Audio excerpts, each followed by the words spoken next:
I was born in a very poor family and I had to drop out of school when I was 15 years old.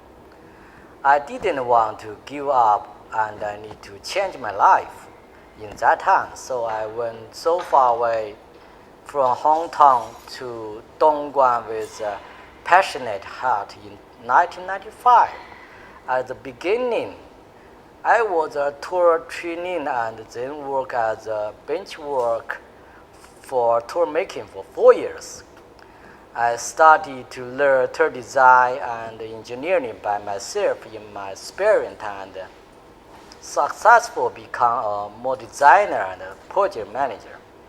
In 2002, I got a chance to work in a big worldwide company, moving from an engineer manager into program manager, having background of 15 years experience for tooling, molding, and engineering, the trust from the customer and our true mission.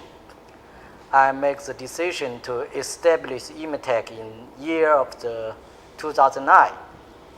It's been an extraordinary years for me and everyone in Immetech.